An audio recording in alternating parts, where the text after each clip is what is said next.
الحمد لله رب العالمين والصلاة والسلام على سيد المرسلين أما بعد فأعوذ بالله من الشيطان الرجيم بسم الله الرحمن الرحيم الحمد لله الذي أنزل على عبده الكتاب ولم يجعل له عوجا قيما لينذر بأسا شديدا من لدنه ويبشر المؤمنين الذين يعملون الصالحات أن لهم أجرا حسنا ماكثين فيه أبدا وينذر الذين قالوا اتخذ الله ولدا ما لهم به من علم ولا لآبائهم كبرت كلمة تخرج من أفواههم إن يقولون إلا كذبا فلعلك باخع نفسك على آثارهم إن لم يؤمنوا بهذا الحديث أسفا إنا جعلنا ما على الأرض زينة لها لنبلوهم أيهم أحسن عملا وَإِنَّا لَجَاعِلُونَ مَا عَلَيْهَا صَعِيدًا جُرُزًا صدق الله العلي العظيم وصدق رسوله النبي الكريم رب اشرح لي صدري ويسر لي أمري واحلل عقدة من لساني يفقهوا قولي رب زدني علما اللهم صل على محمد وعلى آل محمد كما صليت على إبراهيم وعلى آل إبراهيم إنك حميد مجيد اللهم بارك على محمد وعلى آل محمد كما باركت على إبراهيم وعلى آل إبراهيم إنك حميد مجيد. گفتگو ہماری جو ہے وہ سورۃ الکہف کے حوالے سے پچھلی نشست میں ہم نے شروع کی تھی، اور اس حوالے سے ہم نے سورۃ الکہف کے فضائل کے ساتھ ہی ہم نے یہ بھی دیکھا تھا کہ اس کی خاص نسبت فتنوں سے حفاظت کے حوالے سے ہے، اور دوسری یہ کہ خصوصاً فتنہ دجال کے حوالے سے، اور یعنی کہ احادیث مبارکہ میں فتنہ دجال سے حفاظت کے لیے سورۃ الکہف کا ذکر فرمایا گیا ہے، خصوصاً اس کی پہلی 10 آیات اور آخری 10 آیات کا. تو اس کے بعد پھر یہ ہے کہ ہم نے فتنہ دجال سے بھی کچھ آگاہی مختصراً حاصل کی تھی، اور جس سے ہمیں یہ پتہ لگا تھا کہ یہودی، عیسائی اور مسلمان جتنے بھی آسمانی مذاہب کے ماننے والے اس دنیا میں موجود ہیں، وہ ساری حضرت عیسیٰ علیہ السلام کی آمد کے منتظر ہیں، اور کس طرح یہودی اس سچویشن کو ایکسپلائٹ کر کے تو ایک جھوٹا مسیح جو ہے المسیح الدجال، ایک بہت بڑا دھوکے باز مسیح جو ہے، دجال اکبر جو ہے، وہ مسیح علیہ السلام کی شکل میں دنیا کے اوپر لا کے کھڑا کرنا چاہتے ہیں. اور ظاہر بات ہے کہ یہ حزب الشیطان یعنی کہ شیطانی کی جو ہے وہ ڈائریکشنز پہ یہ سارا معاملہ جو ہے وہ بڑھ رہا آگے. تو شیطان کا انسانی شکل میں جو سب سے بڑا نمائندہ اس دنیا میں ظاہر ہوگا، جس کا ظہور ہوگا، وہ کہہ سکتے ہیں ہم کہ وہ دجال مسیح ہے، دجال اکبر ہے، تو جس کو بالعموم دجال کہا جاتا ہے. تو یہ جو اس کے بعد پھر ہم جو ہے وہ سورہ بقرہ کے رکوع نمبر 4 آیات مبارکہ 30 سے 39 تک کا ہم نے جائزہ لیا تھا، اور اس سے ہمارے سامنے یہ بات آ گئی تھی کہ اللہ تعالیٰ نے انسان کو اس کی تخلیق کے وقت ہی، اس سے پہلے ہی اللہ تعالیٰ نے فرشتوں کے سامنے جو ہے وہ اس بات کو ڈکلیئر کر دیا تھا کہ اللہ تعالیٰ انسان کو زمین میں منصب خلافت عطا فرمائیں گے، اور اس منصب خلافت کی وجہ سے حسد میں مبتلا ہو کر شیطان نے جو ہے وہ تکبر کا اظہار کیا، اللہ تعالیٰ کی نافرمانی کی، اور وہ جو ہے وہ جو کفر کا مادہ اس کے سامنے تھا وہ اشکارا ہو کے کھل کے سامنے آ گیا، اور وہ انسان کا جو ہے اصلی دشمن ہو گیا. اور اس چیز سے خبردار کرنے کے لیے اللہ تعالیٰ نے آدم علیہ السلام کو جنت میں، یا کہ وہ جو آزمائشی جنت ہے وہ کہہ لیں، یا جنت ہے یا آزمائشی جنت ہے جو بھی ہے، اس میں اللہ تعالیٰ نے انسان کو یعنی کہ آدم علیہ السلام کو ایک تجربے سے گزروایا، جس سے شیطان کی دشمنی کی نوعیت اور کیفیت ان پر کھل کے جو ہے وہ واضح ہو گئی. اور پھر اللہ تعالیٰ نے آدم علیہ السلام کو، ہمیں یہ بھی اس رکوع سے یہ بات بھی ہمارے سامنے آ گئی تھی کہ اللہ تعالیٰ نے آدم علیہ السلام کو جب تخلیق فرمایا تو ان کے اندر اللہ تعالیٰ نے علم الاشیاء، اشیاء کا علم، جو مادی اشیاء کا علم ہے، وہ پوٹینشلی اللہ تعالیٰ نے ان میں ودیت فرما دیا، نسل آدم کے اندر اس کو ودیت کر دیا گیا، کیونکہ ظاہر بات ہے اس نے جانا تو دنیا میں ہے، دنیا کے لیے زمین میں جانا ہے، اور زمین میں اس کو خلیفہ بنایا گیا، تو زمین میں گزر بسر کرنے کے لیے، اپنی ضروریات زندگی پورے کرنے کے لیے اس کو ایوالو کرنا پڑے گا، اس کو جو ہے وہ تگدو کرنی پڑے گی. اس تگدو کے لیے جو ضروری علم ہے وہ علم الاشیاء کا علم ہے، اور وہ اس دنیا میں رہتے ہوئے انسان جو ہے وہ اس سے استفادہ کرتا رہے گا، اپنے تجربات اور مشاہدات کی بنیاد پہ اس کو مرتب کرتا رہے گا، اور یوں ایک جو ہے وہ ایوولوشن کا سفر انسان کا چلتا رہے گا. لیکن جب آدم علیہ السلام کو اللہ تعالیٰ نے شیطان کی دشمنی کا تجربہ کروا کے اس کے بعد اللہ تعالیٰ نے جب ان کو اس زمین پر بھیجا تاکہ وہ اپنی خلافت کی ذمہ داریوں کو ادا کرے، اور تو اللہ تعالیٰ نے جہاں یہ ڈکلیئر کیا کہ تم میں سے بعض کے دشمن ہیں اور شیطان کو انسان کا ازلی دشمن ڈکلیئر کر دیا گیا، ساتھ ہی اللہ تعالیٰ نے اس چیز کا بھی ذکر کر دیا کہ میری طرف سے تمہارے پاس ایک ہدایت کا علم جو ہے وہ علم الہدا آتا رہے گا۔ فَإِمَّا يَأْتِيَنَّكُم مِّنِّي هُدًى فَمَن تَبِعَ هُدَايَ فَلَا خَوْفٌ عَلَيْهِمْ وَلَا هُمْ يَحْزَنُونَ، پس جو کوئی اس ہدایت کی پیروی کرے گا تو اس پر کوئی خوف نہیں ہوگا، اس کو کوئی غم نہیں ہوگا۔ یعنی تمہاری جو کامیابی کا دار و مدار ہے، جو تم نے جنت کو پانا ہے اور اپنی اس جو ہے وہ میری رضا کو پانا ہے اور میرے جو اور کامیابی کو پانا ہے اور خوف اور غم سے جو ہے تم نے بچنا ہے، تو اس کا راستہ یہی ہے کہ تم اس ہدایت کے راستے کی پیروی کرو۔ تو ایک علم الاشیاء دیا گیا پوٹینشلی اور ایک علم الہدا دے دیا گیا۔ تو علم الاشیاء جو ہے علم الاشیاء جو ہے اس سے انسان کی جو ہے گزر بسر ہے، جو انسان کی جو اس دنیا میں رہنے کے لیے جو اس کا سامان ہے اس کا بندوبست ہوتا رہے گا۔ البتہ یہ کہ جو اس دنیا میں سیدھا راستہ ہے، جو اس کو اس کے دشمن سے بچا کے، اس کے دشمن سے اس کو اس کی خطرناکیوں سے ہر دور میں جو اس کی چالاکیاں ہیں، جو شیطان یعنی کہ جو شیطان ابلیس لعین اس کی جو ہے وہ شیطانی حربوں سے اس کو انسان کو آگاہ کرنے اور اس کو بچا کر سیدھے راستے پہ گامزن رکھنے والا جو علم ہے وہ علم الہدا ہے، اور اسی کے ساتھ انسان کی کامیابی کو جوڑا گیا۔ اور اس چیز کو اللہ تعالیٰ نے دوسرے انداز میں بھی بیان کر دیا کہ جو لوگ انکار کریں گے اور تکذیب کریں گے ہماری آیات کی، اس علم الہدا کی جو تکذیب کریں گے، تو ان لوگوں کا ٹھکانہ جو ہے وہ ہمیشہ ہمیشہ کی آگ ہوگی، وہ آگ والے ہیں اور وہ اس میں ہم فیہا خالدون، وہ اس میں ہمیشہ رہنے والے ہیں۔ تو ان چیزوں کو ذہن میں رکھتے ہوئے اب ہم اگر آئیں اس بات کی طرف کہ انسان کو جو دنیا میں بھیجا گیا ہے تو اس کا مقصد کیا ہے۔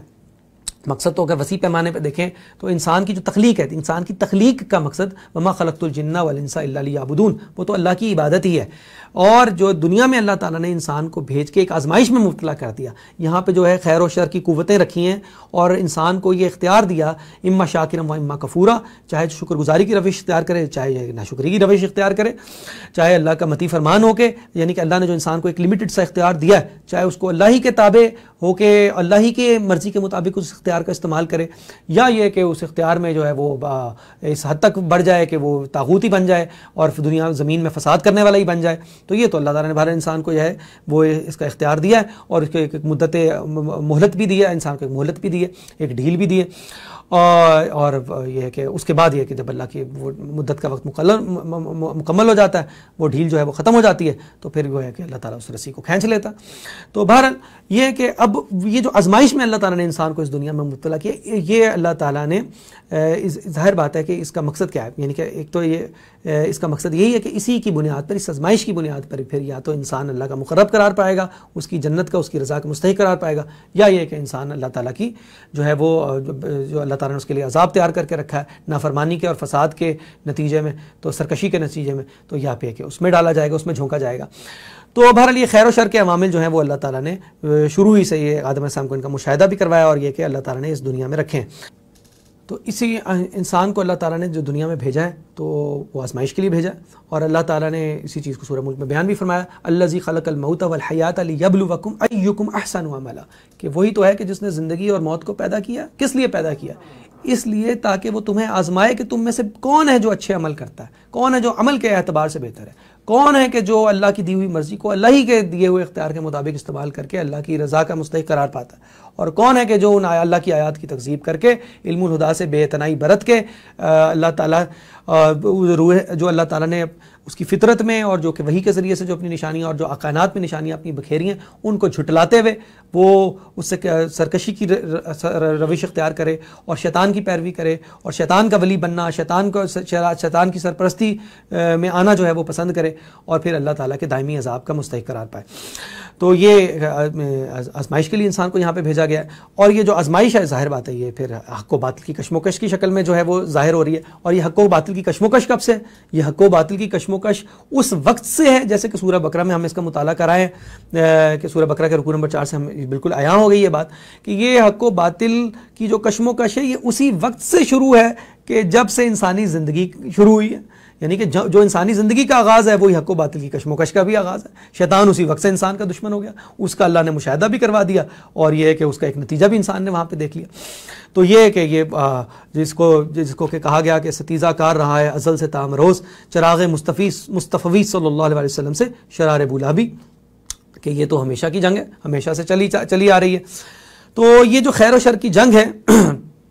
یہ جو ہے ایک مقام پر پہنچ کے اسی خیر و شر کی جنگ میں شیطانی قوتوں کے علمبردار کی حیثیت سے جو ہے وہ انسانی شکل میں ظاہر ہونے والا ہے دجال، اور یعنی کہ انسانوں میں جو اس کا جو نمائندہ عظیم ہے شیطان کا، وہ شر کی قوتوں کا، وہ جو ہے وہ دجال کی شکل میں نمودار ہوگا۔ تو بہرحال اب یہاں سے ہم سورۃ الکہف کا مطالعہ جو ہے وہ شروع کی آیات کا آیت بائے آیت اس کا آغاز کرتے ہیں انشاءاللہ تعالی۔ اللہ تعالیٰ فرما رہے ہیں الحمدللہ الذی انزل علی عبدہ الکتاب ولم یجعل لہ عوجا۔ سب سے پہلے اگر یہ دیکھیں تو وہی جو علم الہدا کا ذکر سورہ بقرہ میں ہوا تھا، اسی علم الہدا کے فائنل ایڈیشن اللہ کی طرف سے اس کے فائنل ایڈیشن کے دیے جانے پر اللہ کا شکر ادا کرنے، اللہ کی حمد بجا لانے کا اس صورت سے آغاز کیا جا رہا ہے کہ اللہ کی حمد بجا لاؤ، کہ تمام کی تمام حمد اللہ کے لیے ہے جس نے نازل کی اپنے بندے پر یہ کتاب۔ یہ کتاب کیا؟ یعنی کہ قرآن مجید نازل کیا، اور قرآن مجید کیا ہے؟ وہ اسی علم الہدا کا فائنل ایڈیشن، اسی کا جو ہے وہ آپ یہ کہیں کہ اسی پر آ کر وہ تمام علم الہدا جو ہے وہ منتج ہو جاتا ہے، اور یہ سمجھیں کہ اس کا سب سے زیادہ کمپریہنسو، جو کہ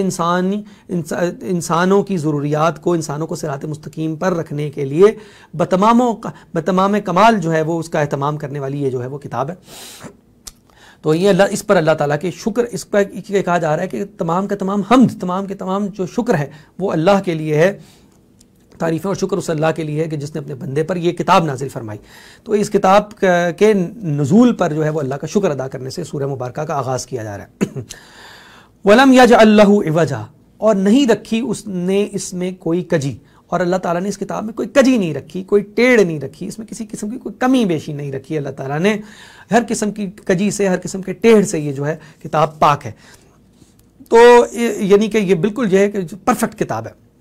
اور قیمن، اگلی آیت کا آغاز جو ہے وہ لفظ قیمن سے ہو رہا ہے۔ قیمن، سیدھی یعنی کہ بالکل ٹھیک جو ہے وہ بات بتانے والی، بالکل سیدھا راستہ۔ ظاہری بات ہے اس کتاب نے سیدھے راستے کی طرف رہنمائی کرنی ہے، تو خود بھی بالکل سیدھی ہے، بالکل ٹھیک جو ہے وہ بات کرنے والی ہے۔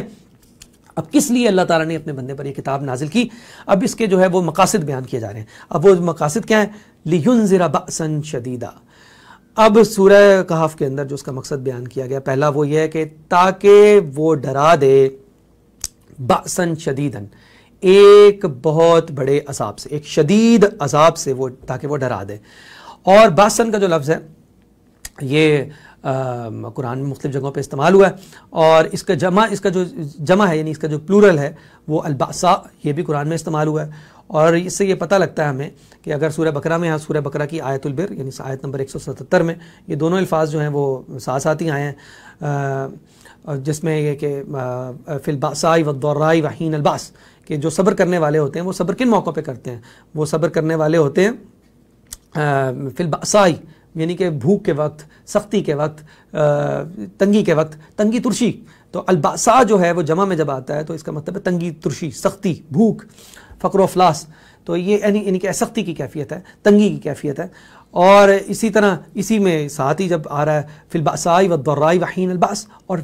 حین البأس جنگ کے وقت، اور واحد میں یعنی کہ یہ لفظ جب استعمال ہوتا ہے تو جنگ کے معنی دیتا ہے۔ تو یہاں پہ بھی اگر ہم دیکھیں تو قیما لینذر بأسا شدیدا، تاکہ ڈرائے، یہ کتاب یعنی کہ جو اللہ تعالیٰ نے نازل فرمائی ہے یہ ڈرائے کس چیز سے؟ بأسا شدیدا، ایک بڑے عذاب سے۔ ایک عمومی طور پہ اس کا ترجمہ عذاب کیا گیا، لیکن جنگ بھی جو ہے وہ اس سے مراد لی گئی ہے کہ ایک بہت بڑی جنگ سے، بأسا شدیدا ایک بہت بڑی جنگ سے۔ اور اگر بات دیکھیں تو بات ایک ہی ہے، یعنی کہ عذاب کی مختلف صورتیں ہیں، جن میں سے ایک صورت کیا ہے؟ وہ جنگی ہے۔ اگر ہم یعنی کہ پچھلی قوموں پہ عذاب آئے ہیں، قوم عاد پہ، قوم سمود پہ، قوم نوح کو اللہ نے غرق کر دیا، آل فرعون کو اللہ تعالیٰ نے غرق کر دیا، پتھروں کی بارش ہو گئی، کسی قوم پہ، کسی کی بستی کو جو ہے وہ پٹک کے رکھ دیا گیا، کسی پہ چیخ کی صورت میں جو ہے چنگھاڑ کی صورت میں عذاب آیا اور وہ اوندھے پڑے رہ گئے۔ تو لیکن یہ جنہوں نے بھی رسولوں کی تکذیب کی ہے انہوں نے عذاب دیکھے، عذاب کا منہ دیکھا انہوں نے۔ تو یہ مشرکین مکہ نے بھی تو رسول اللہ صلی اللہ علیہ وسلم، اللہ کے رسول صلی اللہ علیہ وسلم کی تکذیب کی تھی، تو انہوں نے کس شکل میں عذاب دیکھا؟ تو انہوں نے جو عذاب دیکھا وہ یوم الفرقان کو دیکھا، اور وہ یوم الفرقان میں غزوہ بدر کی شکل میں دیکھا، اور وہ جنگ کی شکل میں دیکھا، جب ان کے بڑے بڑے 70 سردار قتل کیے گئے اور بڑے بڑے 70 جو ہے وہ ان کے قیدی بنائے گئے، تو ان پر عذاب ٹوٹا جنگ کی شکل میں۔ تو یہ جنگ کی شکل میں بھی جو ہے وہ عذاب اللہ تعالیٰ کا آتا رہتا ہے، اور آیا بھی ہے، اور قوموں پہ بھی جو ہے وہ جنگ کی شکل میں عذاب جو ہے وہ اللہ تعالیٰ کہا جاتا ہے کہ اللہ تعالیٰ لوگوں کو گروہوں میں تقسیم کر کے بعض کو بعض سے لڑوا دیتا ہے تاکہ ان کو جو ان کی جنگ کروا دیتا ہے، اس کے ذریعے سے اللہ تعالیٰ جو ہے وہ ان کو اپنے عذاب کا مزہ چکھاتا ہے، اللہ کے عذاب کا کوڑا اس صورت میں بھی لہراتا ہے۔ تو بہرحال یہ کہ عذاب ہو یا جنگ ہو تو بات ایک ہی ہے، تو جنگ بھی عذابی کی ایک صورت ہے۔ تو اگر اسے یہاں پہ ہم جنگ مراد لیں تو تاکہ وہ ڈرائے ایک بہت بڑی جنگ سے، تو وہ بہت بڑی جنگ جو ہے اگر احادیث میں جا کے دیکھیں تو وہ الملحمۃ العظمیٰ کی شکل میں وہ ہمارے سامنے آتی ہے۔ اور الملحمۃ العظمیٰ کا مطلب ہے کہ العظمیٰ جو ہے وہ سپرلیٹو ڈگری ہے کہ بہت عظیم جنگ، بہت سب سے عظیم جو ہے وہ جنگ ہوگی۔ اور ملحم کا مطلب ہے کہ جس میں ایسی جگہ جہاں پہ قیمہ بنایا جاتا ہے، تو ایسی جنگ کے جس میں لوگوں کا قیمہ بن جائے گا۔ اور یہ کہ اگر پچھلے دور میں بات جا کے کی جائے جب کہ تلواروں نیزوں سے جنگیں ہوتی تھیں، تو اس دور میں تو یہ امیجن کرنا ہی مشکل تھا کہ لوگوں کا قیمہ کس طرح بنے گا، کہ ایک تلوار سے گلا کاٹ دیں گے، اس کے بعد بہت ہوگا چلیں مسئلہ کر دیں گے، ناک کان وغیرہ کاٹ لیں گے، لیکن یہ ہے کہ قیمہ کیسے بنے گا۔ تو آج تو یہ سمجھ میں آتا ہے کہ وہ قیمے کی بھی کیا شکل ہے، وہ قیمے کی بھی ایک ایڈوانس فارم ہے کہ وہ دھوئیں ہی بن جائیں گے، شاید سارے جو ہیں وہ پانی بن کے ہی جو ہے وہ پانی میں ہی تحلیل ہو جائیں گے، کسی لیکوڈ میں ہی تحلیل ہو جائیں گے۔ یہ جو کیمیائی اور ہتھیار جو ہیں وہ بنا لیے گئے ہیں، نیوکلیئر وار ہیڈز بنا لیے گئے ہیں۔ تو اب تو خیر اس سے آگے اب یہ جو بایو کیمیکل وارفیئر ہے، اس کے اندر اب جو بایولوجیکل ویپنز ہیں، جو کیمیکل ویپنز ہیں، اس میں بھی یہ کہ کوئی بعید از قیاس نہیں ہے کہ لوگوں کی ایک عظیم اکثریت کا جو ہے وہ بالکل ہی جو ہے وہ بھرکس ہی نکل جائے اس جنگ کے نتیجے میں۔ تو یہ جو اس الملحمۃ العظمیٰ جس کو احادیث میں کہا گیا ہے، ایک بہت بڑی جنگ، تو اسی سے یہاں پہ یہ ہے کہ قرآن جو ہے وہ اس سے خبردار کر رہا ہے من لدنہ، یہ اللہ تعالیٰ کی طرف سے ہوگی۔ اور یہ ایسی جنگ نہیں ہے کہ جو صرف یہ کہ جو مسلمان ہی جس سے آگاہ ہوں۔ اگر ہم یہ دیکھیں تو اس پر جو دیگر خاص طور پہ آسمانی مذاہب کے ماننے والے اہل کتاب ہیں، وہ لوگ بھی جو ہے کہ وہ اس جنگ کے منتظر ہیں، یا یہ کہ ان کے پاس بھی اس کی پیشن گوئیاں موجود ہیں، اور ہرمجدون یا آرمگیڈون کے نام سے وہ جو ہے وہ اس پر اس کو جو ہے وہ تعبیر کرتے ہیں آرمگیڈون کے نام سے، اور جو ہے اس کے اوپر انہوں نے کام بھی کیا، اور اس کے حوالے سے ہم دیکھتے ہیں کہ کوئی فلمیں یا یہ کہ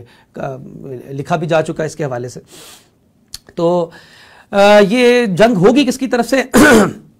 باسن شدیدا من لدنہ، یہ اللہ تعالیٰ کی طرف سے ہوگی، اللہ تعالیٰ کی طرف سے خاص ہوگی۔ اب ظاہر بات ہے اللہ تعالیٰ کی طرف سے خاص ہوگی تو اللہ تعالیٰ نے تو کوئی شر کا ارادہ نعوذ باللہ نہیں کیا اپنی مخلوق کے ساتھ، یعنی کہ انسانوں پر ان کے کرتوتوں کی وجہ سے یہ جنگ جو ہے وہ مسلط کر دی جائے گی۔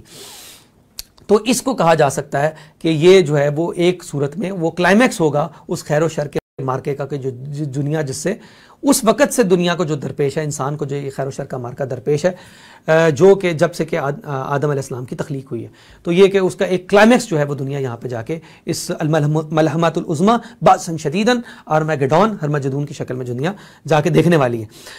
لیکن اب ہوگا کیا؟ ساتھ ہی کہ اس میں کامیاب کون ہوں گے، وہ بشارت بھی یہ کتاب دے گی، اور یہ کتاب اور تاکہ یہ خبردار کر دے وَيُبَشِّرَ الْمُؤْمِنِينَ الَّذِينَ يَعْمَلُونَ الصَّالِحَاتِ أَنَّ لَهُمْ أَجْرًا حَسَنًا، اور تاکہ یہ بشارت دے ان مومنین کو، ان اہل ایمان کو، ایمان والوں کو، ایمان کے لفظ پہ میرا خصوصی زور ہے کہ ان ایمان والوں کو یہ بشارت دے دے کہ کون سے ایمان والے؟ یعملون الصالحات، جو کہ عمل کرتے ہیں نیک، جو نیک عمل بھی کرتے ہیں۔ اب نیک عمل کیا ہے؟ کہ جو حق کے راستے میں ڈٹ گئے ہیں، جو کہ یہ کہ حق و باطل کی کشم و کش میں جو ازل سے جاری ہے، اس حق و باطل کی کشم و کش میں حق پر کاربند ہیں اور حق کے غلبے کے لیے کوشاں ہیں، وہ اس عمل صالح میں جو ہے وہ ڈٹے ہوئے ہیں۔ ان لہم اجرا حسنا، کہ بے شک ان کے لیے ایک اجر حسن ہے، بے شک ان کے لیے بہت اچھا اجر ہے، بہت خوبصورت جو ہے اللہ تعالیٰ نے ایک بہت اچھا اجر تیار کر کے رکھا ہے۔ ماکثین فیہ ابدا، وہ رہنے والے ہیں اس میں ہمیشہ ہمیش۔ اب یہاں پر تو ان آیات میں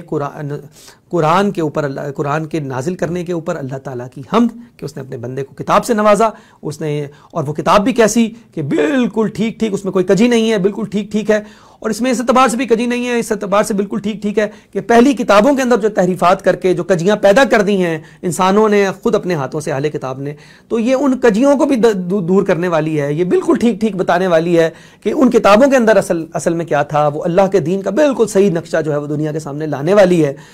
تو اور کر کیا رہی ہے کہ اس کے ذریعے سے ایک عظیم جو ہے وہ عذاب سے، ایک بڑی جنگ سے یہ خبردار کر رہی ہے، اور اہل ایمان کو کہ جو حق کے راستے پر کاربند بھی ہیں، یعملون الصالحات بھی جن کا حق بھی ادا کرنے والے ہیں، تو ان لوگوں کو یہ خوشخبری بھی دے رہی ہے کہ وہی لوگ جو ہیں وہ اللہ کے ہاں سے ایک بڑا اجر پانے والے ہیں اور وہ اس میں ہمیشہ رہنے والے ہیں۔ اب یہ 3 آیات مبارکہ یہاں پہ سورۃ الکہف کی مکمل ہو جاتی۔ اس کے بعد جو ہے وہ سلسلہ کلام جو ہے وہ اللہ تعالیٰ نے چوتھی آیت سے اللہ تعالیٰ سلسلہ کلام کو لے کے گئے ہیں عیسائیوں کے نظریہ تثلیث کی طرف۔ نظریہ تثلیث یعنی کہ وہ عیسیٰ علیہ السلام کو اللہ کا بیٹا مان لینا، ایک میں تین، تین میں ایک، اور اللہ تعالیٰ کا جو انہوں نے عیسیٰ علیہ السلام کو اللہ کا بیٹا مانا نعوذ باللہ، اس بدترین شرک فی الذات کی طرف اللہ تعالیٰ نے یہاں پہ اب اس کو یہاں پہ اللہ تعالیٰ نے کھولا، اس کی جو خرافات ہیں ان کو اللہ تعالیٰ نے یہاں پہ آشکارا کیا۔ تو اللہ تعالیٰ فرما رہے ہیں وَيُنذِرَ الَّذِينَ قَالُوا اتَّخَذَ اللَّهُ وَلَدًا، اور یہ ڈرائے ان لوگوں کو بھی، کن لوگوں کو ڈرائے؟ کہ جنہوں نے کہا کہ اللہ نے پکڑا بیٹا، اللہ نے بنایا ولد، یعنی کہ ولد اللہ، انہوں نے اللہ تعالیٰ کے اوپر گھڑ دیا اللہ تعالیٰ کا ایک سلبی بیٹا، انہوں نے کہا کہ اللہ نے نعوذ باللہ اللہ تعالیٰ نے ایک بیٹا جنا۔ تو اللہ تعالیٰ فرما رہے ہیں ما لہم بہ من علم ولا لآبائہم، ان کے لیے اس بات کا کوئی علم نہیں ہے اور نہ ہی ان کے آباء و اجداد کے پاس اس کی کوئی علمی دلیل ہے، یعنی کہ اس بات کے لیے ان کے پاس کوئی علمی سند نہیں ہے۔ کبرت کلمۃ تخرج من افواہہم، بہت بڑی ہے وہ بات جو ان کے منہوں سے نکلتی ہے، یعنی کہ یہ بہت بڑا بہتان ہے وہ جو اللہ تعالیٰ پر باندھ رہے ہیں، اس کے لیے ان کے پاس کوئی دلیل نہیں ہے، اس چیز کو کسی چیز سے وہ اتھینٹیکیٹ نہیں کر سکتے ہیں۔ ان یقولون الا کذبا، وہ نہیں کہتے مگر جھوٹ، وہ نہیں بکتے مگر جھوٹ۔ یہ بہت بڑی بکواس ہے وہ جو اللہ تعالیٰ پر یہ جو بہتان باندھ کے وہ کر رہے ہیں، لیکن ان کو شاید اس کا احساس نہیں ہے، ان کو شاید اس کا ادراک نہیں ہے یہ کتنی بڑی بات ہے یہ کہ وہ اللہ تعالیٰ پر یہ جھوٹ باندھ رہے ہیں۔ تو اب اگر ہم یہاں پہ دیکھیں تو عیسیٰ علیہ السلام جو دین لے کے آئے تھے وہ بھی تو اصلاً اسلام ہی تھا، جس کو انہوں نے عیسائیت کا نام دے دیا، یا موسیٰ علیہ السلام جو شریعت لے کے آئے، جو دین لے کے آئے تھے وہ بھی تو دین اسلام تھا۔ ان الدین عند اللہ الاسلام، اللہ کے نزدیک تو دین ہے ہی اسلام، تو یعنی اللہ کے نزدیک تو دین ہے ہی اسلام، اس کے علاوہ تو کوئی دوسرا دین ہی نہیں ہے۔ تو موسیٰ علیہ السلام اور عیسیٰ علیہ السلام بھی تو یہ اسلام ہی لے کے آئے تھے۔ تو یہ جو عیسائیت کے نظریات یہاں پہ ذکر کیے جا رہے ہیں، یہ کس قسم کی عیسائیت ہے کہ جو یہ کہہ رہی ہے کہ نعوذ باللہ سب سے بڑی تعلیمی کو، دین کی سب سے بڑی بنیاد کو، دین کے سب سے بڑے ستون ہی کو جو ڈھا رہی ہے، جو توحید کا ہی کلا کما کرنے کے در پہ ہو گئی ہے، اور جو عیسیٰ علیہ السلام کو اللہ کا بیٹا بنا رہی ہے، تو یہ کس قسم کی جو ہے وہ تعلیمات ہیں؟ جبکہ دین تو جو ہے وہ سب کا ایک ہی تھا۔ شرع لکم من الدین ما وصى به نوح والذی اوحینا الیک، کہ اللہ تعالیٰ یہ کہہ رہے ہیں کہ ہم نے تمہارے لیے وہی دین، اسی دین کو مشروع کیا ہے کہ جس کی وصیت ہم نے نوح علیہ السلام کو کی تھی، والذین اوحینا الیک، اور جو ہے نبی صلی اللہ علیہ وسلم نے آپ کی طرف وہی کیا ہے، وما وصینا به ابراہیم وموسیٰ وعیسیٰ، اور وہی وہ دین ہے کہ جس کی ہم نے وصیت کی تھی ابراہیم علیہ السلام کو بھی، اور موسیٰ علیہ السلام کو بھی، اور عیسیٰ علیہ السلام کو بھی۔ اور وہ دین کیا ہے، اور وہ بات کیا ہے، وہ کیا چیز ہے جو کہ ہم نے مشروع کی تھی؟ ان اقیموا الدین، کہ دین کو قائم کرو، ولا تتفرقوا فی، اور اس میں ٹکڑے نہ ہو جاؤ، اور اس میں تفرقے میں نہ پڑو۔ تو وہ تو دین اسلام ہی ہے، وہ سب کے تمام انبیاء اور رسول علیہ السلام کا دین اسلام تھا۔ تو یہ موجودہ عیسائیت جو ہے، جس کو ہم عیسائیت کہتے ہیں، یہ بھی اصلاً اسلام ہی تھی، لیکن اس میں یہ تحریفات کس قسم کی ہو گئی؟ تو ان تحریفات کو سمجھنے کے لیے تھوڑا سا ہمیں یعنی کہ ان کے بیک گراؤنڈ میں جانا ہوگا، تھوڑا سا تاریخ سے ہمیں جائزہ لینا ہوگا۔ تاریخ سے جائزہ ہم اس وقت دیکھتے ہیں جب کہ حضرت عیسیٰ علیہ السلام کو اللہ تعالیٰ نے بھیجا، بنی اسرائیل نے ان کی تکذیب کی، اور یہ کہ ان کو جو ہے وہ جھوٹا ڈکلیئر کرنے کی بھرپور کوشش کی، اور اس کوشش کے نتیجے میں اپنے تئیں جو ہے وہ ان کو سلیب دے دی، حالانکہ دی نہیں گئی، اور اللہ تعالیٰ نے ان کو زندہ ہی جو ہے ان کی رفع آسمانی کر لی۔ اب عیسیٰ علیہ السلام کی جب رفع آسمانی ہوتی ہے تو جیسے یہ یہودی سازشی ذہن ہے، اسی طرح انہوں نے سازش کی۔ ایک بنی اسرائیلیوں میں سے ہی کہا جاتا ہے ایک شخص کے جس کا نام پول، اس پول نے کیا کیا کہ عیسیٰ علیہ السلام کے رفع آسمانی کے بعد، عیسیٰ علیہ السلام کی زندگی میں عیسیٰ علیہ السلام پر ایمان نہیں لایا، ان کی تصدیق نہیں کی، لیکن جب یہ کہ ان کی رفع آسمانی ہو گئی تو اس نے جو ہے کہ عیسائیت کا لبادہ اوڑھ لیا، یعنی کہ عیسیٰ علیہ السلام کو اس نے بظاہر یہ ہے کہ عیسیٰ علیہ السلام کی تعلیمات کو قبول کر لیا اور عیسائیت کا لبادہ اوڑھ لیا۔ عیسائیت کا لبادہ اوڑھنے کے بعد اب وہی جو مذموم مقاصد تھے جو یہودی شاطرانہ ذہن کے، جو شیطان کے چیلوں کے ذہن میں ہوتے ہیں، اور اس نے کیا کیا؟ اس نے یہ کیا کہ اس نے عیسائیت کی تعلیمات کے اندر تحریفات کرنی شروع کی، اور ان تحریفات میں جو سب سے بڑی اور بدترین تحریف تاریخ انسانی کی جو کی گئی وہ یہ تھی کہ عیسیٰ علیہ السلام کی محبت میں اس نے انتہا سے جو ہے وہ اس کو حدود سے تجاوز کرتے ہوئے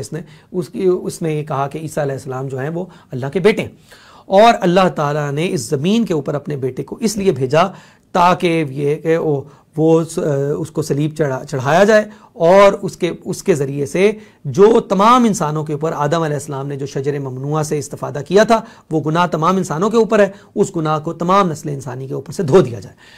تو اس لیے چنانچہ نہ صرف یہ کہ عیسیٰ علیہ السلام کو اللہ کا بیٹا بنایا ایک طرف، دوسری طرف یہ کفارے کا من گھڑت عقیدہ بھی جو ہے وہ گھڑ لیا۔ حالانکہ یہ بات سورہ بقرہ کا جو رکوع پچھلی نشست میں ہم پڑھائے ہیں اس سے یہ بات بالکل واضح ہو گئی کہ اللہ تعالیٰ نے آدم علیہ السلام کو توبہ کے کلمات سکھا کے ان کی توبہ قبول فرما لی، وہ گناہ اللہ نے دھو دیا۔ تو اب اس گناہ کے دھونے کی کیا حقیقت ہے؟ وہ گناہ تو دھل چکا آدم علیہ السلام سے، اور یہ کہ آدم علیہ السلام کا نسل انسانی پر اس گناہ کا بھار نسل انسانی پر ڈال دینا، تو یہ بھی کوئی عقل میں آنے والی بات نہیں ہے کہ گناہ کرے ایک شخص اور آگے دھو، اور پھر یہ کہ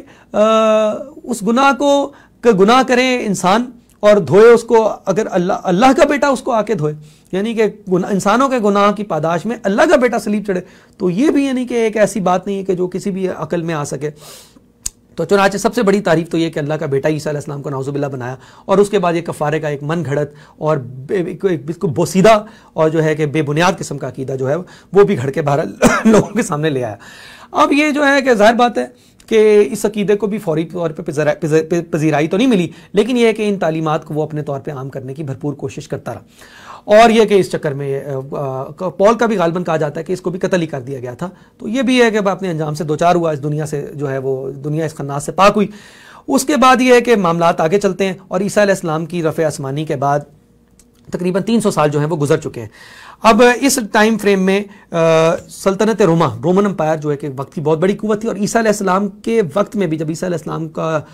کو مبعوث کیا گیا ہے عیسیٰ علیہ السلام، تو اس دور میں بھی رومن امپائر جو ہے ایک بہت بڑی طاقت تھی، اور اس کے اثرات گو کہ کہا جاتا ہے کہ اہل کتاب ہی کی کسی درجے میں حکومت تھی شام اور فلسطین کے اوپر، لیکن رومن امپائر کے جو ہے بڑے گہرے اثرات تھے ان کے اوپر۔ تو رومن امپائر کا عیسیٰ علیہ السلام کی رفع آسمانی کے تقریباً 350 سال بعد رومن امپائر میں 337 اے ڈی میں 337 عیسوی میں ایک جو ہے اے ڈی سے مراد، ویسے تو یہ کہتے ہیں آفٹر ڈیتھ، لیکن ہم تو یہ مانتے ہی نہیں کہ عیسیٰ علیہ السلام کی ڈیتھ ہوئی ہے، ہم یہ کہہ سکتے ہیں کہ آفٹر ڈپارچر، عیسیٰ علیہ السلام کے اس دنیا سے ڈپارٹ کرنے کے بعد ان کے رفع آسمانی کے تقریباً 337 سال بعد، اس وقت رومن امپائر کا جو حکمران ہے، رومن سلطنت روما کا جو حکمران ہے قسطنطین، اس نے عیسائیت کو قبول کر لیا۔ اب وہ کون سی عیسائیت قبول کر رہا ہے، اس کو عیسائیت کہنا نہیں چاہیے، لیکن سمجھنے کے لیے بہرحال یہ کہ اس گفتگو میں ہم عیسائیت ہی اس کو کہہ لیں گے۔ اصلاً وہ پولزم ہے، وہ یعنی کہ پول کی دی گئی جو تعلیمات، عیسیٰ علیہ السلام کی یہ تعلیمات نہیں کہ میں اللہ کا بیٹا ہوں، اور عیسیٰ علیہ السلام کی یہ تعلیمات نہیں ہے کہ کوئی میں صلیب چڑھ کے کوئی اللہ کا جو انسانیت کے اوپر گناہ ہے اس کا کفارہ ادا ہو جائے گا، اور یہ کہ اس کے بعد تم جو مرضی گناہ کرتے رہو اور پادری کے سامنے جا کے اعتراف کر لو تو تمہارے گناہوں کا کفارہ ہوتا رہے۔ یہ عیسیٰ علیہ السلام کی تعلیمات نہیں، یہ پول کی تعلیمات ہے۔ تو یہ جو پولزم ہے سمجھیں، اس کو اس نے قسطنطین نے قبول کر لیا۔ تو اس کے قبول کرنے کے بعد یہ ہے کہ 380 میں جا کے ایک اس وقت ہے تھیوڈوسیس، یہ جو ہے وہ سلطنت روما کا حکمران بنا، ایمپرر بنا، شہنشاہ بنا۔ تو یہ جو سلطنت روما کا جو بادشاہ تھیوڈوسیس تھا، اس نے باقاعدہ طور پہ پھر سلطنت روما کا جو سرکاری مذہب ہے، جو آفیشل ریلیجن ہے، وہ اس نے کرسچینٹی کو ڈکلیئر کیا۔ نائسنس کرسچینٹی کی قسم ہے جس کو اس نے ڈکلیئر کیا کہ یہ سلطنت روما کا جو ہے سرکاری مذہب ہوگا۔ تو یہ آپ یہ کہیے کہ عیسیٰ علیہ السلام کے رفع آسمانی کو تقریباً 400 سال ہونے کو آئے ہیں کہ جب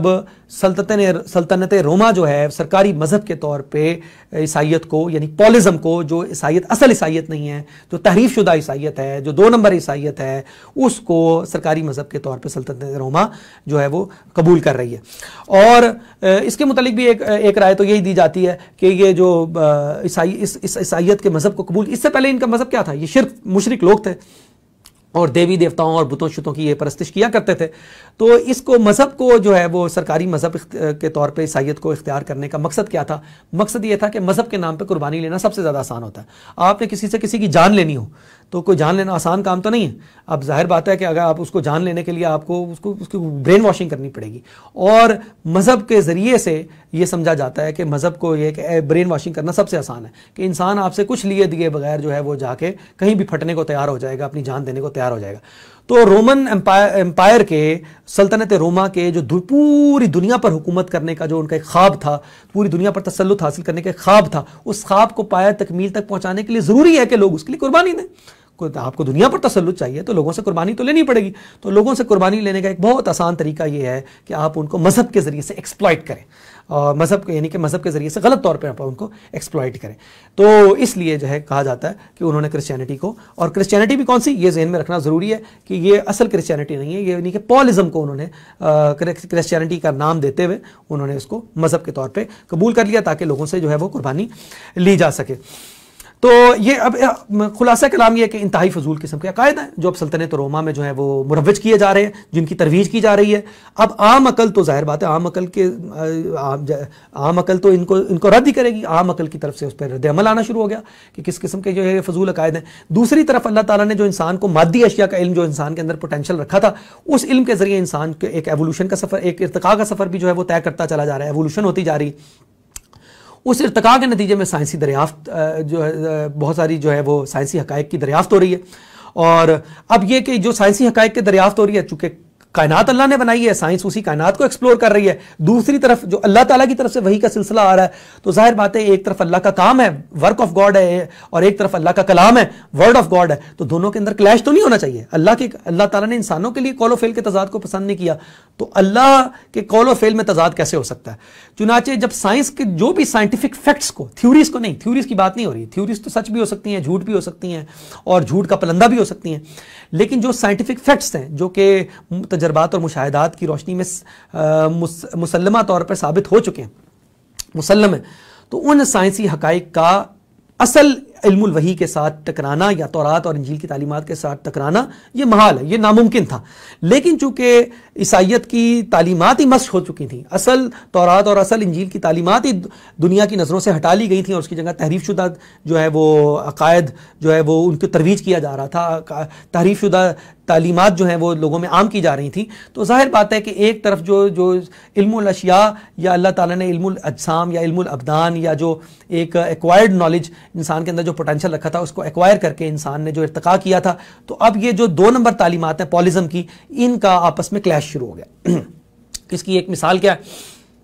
اس کی ایک سادہ سی مثال یہ ہے کہ عیسائیت کی تعلیمات کے مطابق زمین بہت مقدس درجہ اس کو دیا گیا. زمین کو مقدس درجہ کیوں دیا گیا؟ کہ عیسیٰ علیہ السلام اللہ کے بیٹے ہیں, تو اللہ کا بیٹا اللہ ہی ہے. تو جب اللہ کا بیٹا اس دنیا پہ آ رہا ہے, یعنی خدا ہی اس دنیا پہ آ رہا ہے, تو خدا اس دنیا میں جب وہ آ رہا ہے تو یہ دنیا کتنی مقدس جگہ ہے, یہ پلانٹ ارتھ کتنی مقدس جگہ ہے. تو اتنی مقدس جگہ ہے کہ یہ سورج بھی جو ہے, سورج جیسی جو ایک بہت بڑی جو پاور تھی جس کی لوگ ماضی میں جس کی پرستش بھی کرتے رہے ہیں کیونکہ اس سے اتنے فائدے حاصل ہوتے ہیں لوگوں کو,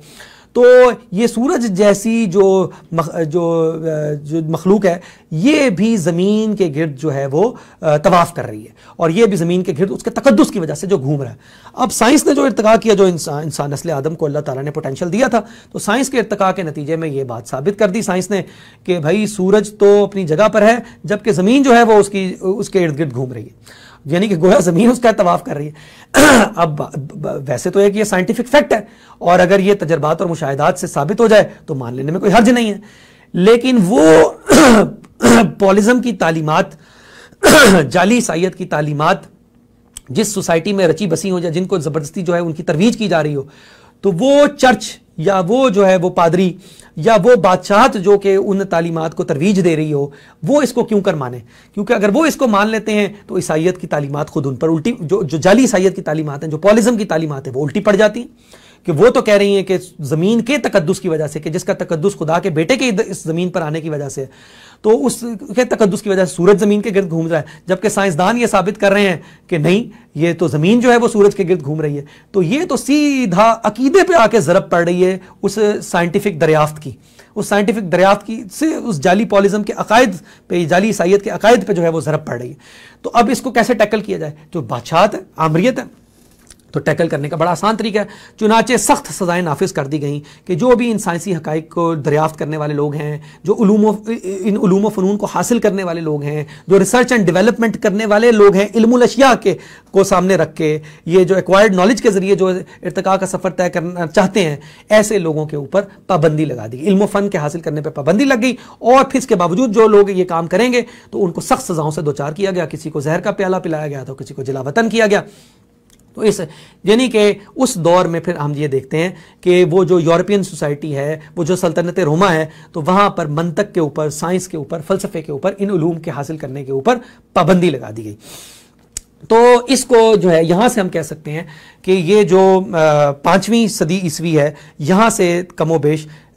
اس دور جاہلیت کا آغاز ہو رہا ہے یورپ کے اندر، کہ جہاں پر انسان کے اندر جس چیز کا پوٹینشل رکھا گیا اس پوٹینشل کو دبا دیا گیا، زبردستی اور جبر و استبداد کے ذریعے اس کو دبایا گیا، اور اس کو کہا جاتا ہے، اس کو یورپین جو ہے وہ یاد بھی کرتے ہیں یورپین ڈارک ایجز کے نام سے۔ اور ظاہر بات ہے اس کی وہ وجوہات تو اب آپ کو گوگل پہ یا ان کا لٹریچر سرچ کر کے نہیں ملیں گی، کہ جو وجوہات جو ہے وہ قرآن ہمیں سمجھا رہا ہے، یا جو وجوہات جو ہے اس جعلی پالیزم کے نتیجے میں ہمارے سامنے آ رہی ہیں، جعلی عیسائیت کے عقائد کے نظریے، اس کی وہ کچھ اور وجوہات بیان کریں گے، لیکن یہ کہ ڈارک ایجز کو وہ بھی مانتے ہیں اور جو ہے اس کو ایکنالج کرتے ہیں اور اس کو ایک ٹائم پیریڈ بھی بیان کرتے ہیں، جو کم و بیش یہی 5ویں صدی عیسوی سے جو ہے وہ اس کا آغاز ہو رہا ہے۔ تو یورپ کے اندر یہ ہے کہ پھر ان جعلی جو فضول قسم کے عقائد تھے، جو اس تثلیث کے نظریے کی وجہ سے، یا اللہ کا بیٹا گھڑ، عیسیٰ علیہ السلام کو اللہ کا بیٹا مان لینے کی وجہ سے اور کفارے کا غلط نظریہ گھڑ لینے کی وجہ سے جن فضول قسم کے عقائد کو رواج حاصل ہوا یا ان کو جو ہے وہ امپوز کیا گیا سوسائٹی کے اوپر، اس کے نتیجے میں یورپ ڈارک ایجز میں چلا گیا، دور جاہلیت میں چلا گیا، اور جو انسان کے اندر ایک اشیاء کا علم جو ہے ودیت کیا گیا تھا، اس پوٹینشل کو جو ہے وہ دبا دیا گیا اس کو۔ اور اس کو دبانے والے کون ہیں؟ اس کو دبانے والے بادشاہت ہیں، جس نے اس جعلی عیسائیت کے عقیدے کو اختیار کیا ہوا ہے، اور وہ پادری ہے، وہ اس دور کا وہ مولوی ہے، اس دور کے وہ جو ہے وہ چرچ ہے، کہ جو اس جعلی بادشاہت کو، اس حکومت کو پوری طرح سپورٹ کر دے رہا ہے، اپنے جعلی عقائد کے ذریعے سے اس کو پوری ایک بیس جو ہے وہ فراہم کرنے کی کوشش کر رہا ہے۔ تو اب اس ادھر سے ذرا جو ہے وہ منظرنامہ تبدیل کرتے ہیں، اور ہم یہ دیکھتے ہیں کہ عیسیٰ علیہ السلام کے رفع آسمانی کے 571ویں سال میں جا کے رسول اللہ صلی اللہ علیہ وسلم کی سرزمین حجاز میں جو ہے وہ پیدائش ہوتی ہے، اور یہ کوئی ٹائم بنے گا تقریباً 610 عیسوی کا، کہ اس ٹائم فریم میں رسول اللہ صلی اللہ علیہ وسلم کو اللہ تعالیٰ نے نبوت سے سرفراز فرمایا، یعنی دنیا پر علم الہدا میں جو تحریفات کر دی گئی تھیں، اصل علم الہدا دوبارہ سے دنیا کے اوپر جو ہے وہ جلوہ افروز ہوتا ہے قرآن کی شکل میں، اور غار حرا میں جو ہے وہ وحی آ رہی ہے رسول اللہ صلی اللہ علیہ وسلم کے اوپر، یعنی علم الہدایت کا فائنل ایڈیشن، جو کہ جس میں ولم یجعل لہ عوجا قیما، جس میں کسی قسم کی کوئی ٹیڑھ اور کجی نہیں ہے، اور جو آ کے پچھلی کتابوں میں جو تحریفات کر دی گئی ہیں، جو جعلی عقائد اور نظریات گھڑ لیے گئے ہیں، جعلی تعلیمات گھڑ لی گئی ہیں، اللہ پر بہتان باندھ لیے گئے ہیں، وہ آ کے بالکل ان تمام کجیوں کو دور کرنے والا اور بالکل ٹھیک سیدھا راستہ دوبارہ سے بتانے والا، وہ دوبارہ سے عیسیٰ علیہ السلام کے رفع آسمانی کے تقریباً 600 سال بعد اس وحی کا فائنل ایڈیشن، وہی علم الہدا کہ جس کی اللہ تعالیٰ نے کہا فَإِمَّا يَأْتِيَنَّكُم مِّنِّي هُدًى، وہ اللہ کی طرف سے جو ہدایت کا سلسلہ آتا رہے گا، اس کا فائنل ایڈیشن اب اللہ تعالیٰ کی طرف سے یہ عیسیٰ علیہ السلام کے رفع آسمانی کے 600 سال بعد اب دنیا پر نازل کیا جا رہا ہے، رسول اللہ صلی اللہ علیہ وسلم پر نازل ہو رہا ہے۔ تو یورپ اس وقت ڈارک ایجز میں، دور جاہلیت سے گزر رہا ہے، اور جعلی عقائد جو علم الوحی کی میں تحریف کے نتیجے میں جو جعلی تعلیمات اور عقائد ہیں ان کی ترویج ہو رہی ہے وہاں پہ، اور جو ہے وہ جو علم الاشیاء انسان کے اندر جو پوٹینشل کیا گیا اس دنیا میں رہنے کے لیے، اس کے اوپر جو ہے وہ پابندیاں لگا دی گئی ہیں، کیونکہ جعلی عیسائیت میں اور جو ہے وہ اس علم الاشیاء کے نتیجے میں جو ریسرچ اینڈ ڈیولپمنٹ ہو رہی ہے اس کے نتیجے ان میں آپس میں کلیش آ رہا ہے۔ تو یورپ ڈارک ایجز سے گزر رہا ہے، اور ادھر سرزمین حجاز میں وحی کا جو ہے اور نور کا سرچشمے کا جو نور کا سرچشمہ ہے وہ قرآن حکیم، اس کا نزول شروع ہو رہا ہے۔ اور پھر یہ کہ یہ یہاں سے دور نبوی جو ہے یہ 23 برس کا تقریباً دور نبوی مکمل ہوتا ہے، اس کے بعد خلافت راشدہ کے تقریباً 30 سال آپ لگا لیں، تو یہ جو تقریباً 50 سال کا نصف صدی کا جو تقریباً دور ہے، جس کو ہم یہ کہیں تقریباً 660 عیسوی پہ جا کے جو ہے وہ منتج ہوتا ہے، تو اس دور میں ہم یہ دیکھتے ہیں کہ وحی کی تعلیمات نہ صرف آ گئیں بلکہ ان وحی کی تعلیمات کے ذریعے ایک عملی راستہ بھی متعین کر کے انسانوں کو انفرادی اور اجتماعی طور پہ جو ہے وہ دکھا دیا گیا، اور سرزمین عرب پر انہی وحی کی اسی نور وحی کی اس علم الہدا کی روشنی میں ایک عملی نظام زندگی بھی جو ہے وہ قائم کر کے دکھا دیا گیا ہے۔ اب یہ ہے کہ اب دور نبوی میں ہی ہم نے یہ دیکھا کہ رسول اللہ صلی اللہ علیہ وسلم کی بعثت کے تقریباً 19ویں 20ویں سال میں جا کے رومن امپائر کے ساتھ مسلمانوں کا باقاعدہ طور پہ، رومن امپائر کو خبریں تو مل رہی ہیں، یقیناً مل رہی تھیں کہ ایک آخری نبی کا ظہور ہو چکا ہے اور ان کی یہ تعلیمات ہیں، اور جیسا کہ وہ ابو سفیان کا جو ہے ایک سفر ہے جس میں ابھی ابو سفیان جو مسلمان نہیں ہوئے تو انہوں نے جو ایک سفر کیا اور اس میں وہاں پہ ان کی رومن امپائر جو رومن امپرر ہے اس کے ساتھ ان کا ڈائلاگ بھی ہے، جس سے کہ محسوس ہوتا ہے کہ رومن ایمپرر جو ہے وہ صاف طور پہ سمجھ گیا تھا کہ واقعتاً اللہ کے رسول ہیں، رسول اللہ صلی اللہ علیہ وسلم. تو خبریں تو ان کو مل رہی ہیں، لیکن باقاعدہ طور پہ جو آمنا سامنا ہو رہا ہے وہ ہم یہ کہہ سکتے ہیں کہ اس کا باقاعدہ آغاز تب ہوتا ہے کہ جب مسلمانوں کے سفیر کو جو ہے وہ رسول اللہ صلی اللہ علیہ وسلم نے خطوط لکھے ہیں، تمام جو ہے شاہان عالم کی طرف خطوط کو اپنے روانہ کیا ہے آپ نے 7 ہجری کے آغاز میں. تو اس وقت مسلمانوں کے سفیر کو جو ہے وہ قتل کر دیا جاتا ہے. رومن امپائر کے فارورڈ ایریا میں جو شرحبیل بن عمر غسانی ہے وہ مسلمانوں کے سفیر کو جو ہے وہ قتل کر دیتا ہے. تو رسول اللہ صلی اللہ علیہ وسلم نے اس وقت فوری طور پہ تو اقدام نہیں کیا، لیکن پھر آپ نے 8 ہجری میں مارکہ موتا جو ہے جس میں کہ آپ نے 3000 صحابہ کا ایک لشکر تیار کیا اور اس کو جو ہے وہ موتا کی طرف بھیجا ہے. تو یہ باقاعدہ طور پہ رومن امپائر کے خلاف مسلمانوں کی پہلی مارکہ آ رہی ہے. اور اس کے بعد غزوہ تبوک میں تو مسلمان جو ہے ایک بہت بڑا لشکر جو ہے وہ سب سے بڑا لشکر جو ہے وہ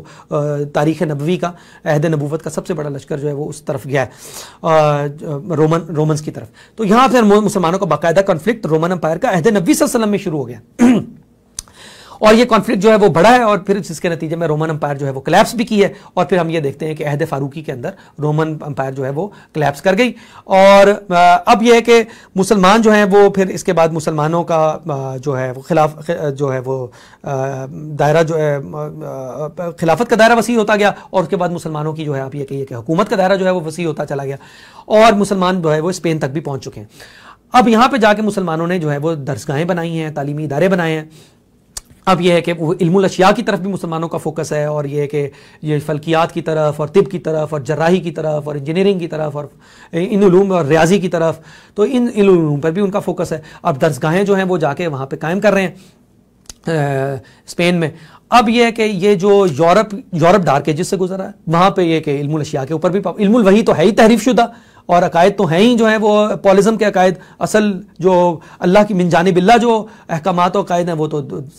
تو بالکل ہی دنیا سے وہ چھپا لیے گئے ہیں وہاں پہ. لیکن یہ ہے کہ وہ علم الاشیاء کے اوپر بھی پابندی ہے اور یہ جو ایکوائرڈ نالج ہے اس کے اوپر بھی پابندی لگی ہوئی ہے. تو اس وقت مسلمانوں نے جب جا کے درسگاہیں قائم کی تو جیسے آج ہم لوگ یورپ اور امریکہ کی یونیورسٹیوں میں جا کے پڑھنے میں مسلمان نوجوان فخر محسوس کرتے ہیں، تو یورپ سے جو ہے وہ پڑھنے کے لیے یعنی سلطنت روما کے تسلط میں رہتے ہوئے جو نوجوان تھے وہ آئے ہیں اور آ کر انہوں نے مسلمانوں کی قائم کردہ درسگاہوں اور یونیورسٹیوں اور جامعات سے علم حاصل کرنا شروع کیا. اب جب انہوں نے علم حاصل کرنا شروع کیا تو انہیں یہ پتہ لگا کہ میرے اندر جو پوٹینشل تھا علم حاصل کرنے کا، میرے تو حکمران نے اور میرے تو چرچ نے اسی کے اوپر، میری بادشاہت اور چرچ کے گٹھ جوڑ نے تو ہم پہ تو اسی کے اوپر پابندی لگا رکھی ہے، یہ تو ہمارا استحقاق ہے، اس پہ پابندی لگا رکھی. تو ناچے یہاں سے جب وہ پڑھ کے گئے تو انہوں نے جا کے جو بادشاہت اور چرچ کا جو گٹھ جوڑ تھا اور اس کے نتیجے میں جو علم و فن کے اوپر پابندی لگی ہوئی تھی اس کے خلاف ایک انہوں نے شدید تر رد عمل جو ہے وہ شو کیا. اور وہ رد عمل کی ایک اپنی تاریخ ہے. اس رد عمل کے نتیجے میں بہرحال یہ ہے کہ ہم یہ دیکھتے ہیں ایک پروٹیسٹ ہوا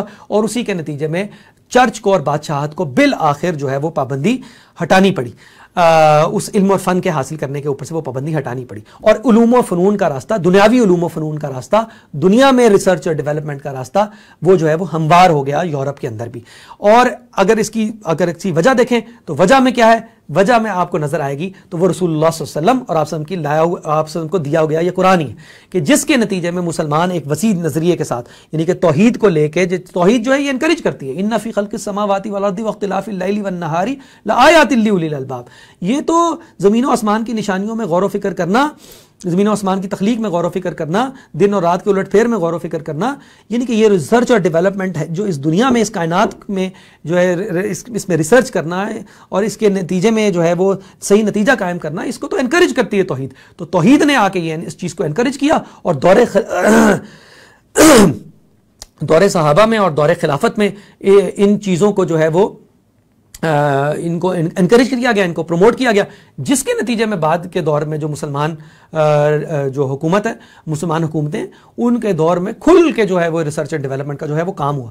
اور انہی چیزوں نے یورپینز جو دور جاہلیت سے گزرتے ہوئے یورپی ذہن تھے جو مسلمانوں کے پاس پڑھنے کے لیے آئے، ان کو اس سوچنے پہ مجبور کیا ان کہ ہم کس جو دور جاہلیت میں رہ رہے ہیں، اور ان کو اس چیز پر آمادہ کیا کہ وہ ایک شدید تر رد عمل شو کریں اس بادشاہت اور چرچ کے خلاف کہ جنہوں نے ان کو اس دور جاہلیت میں رہنے پہ مجبور کیا ہوا ہے. اور انسان کے اندر جو ایک پوٹینشل رکھا گیا ہے ریسرچ اینڈ ڈیولپمنٹ کا، اس کو دبا کے رکھا ہوا ہے. چنانچہ اس شدید تر یعنی کہ اس کا بھی جو یعنی کہ سہرا جو ہے وہ قرآن کے سر پہ ہے، اس کا سہرا بھی جو علم الوحی کے سر پہ ہے کہ اس نے یورپینز کو اس ڈار کے جس سے نجات دلوائی.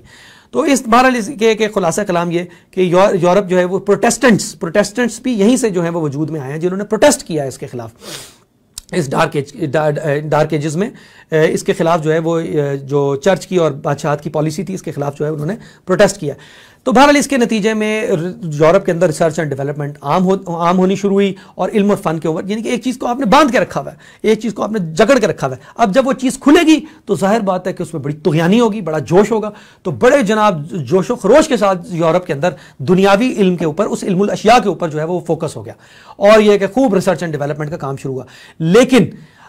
اس میں جہاں پہ وہ غلطی کر دی انہوں نے، جہاں پہ انہوں نے مار کھائی،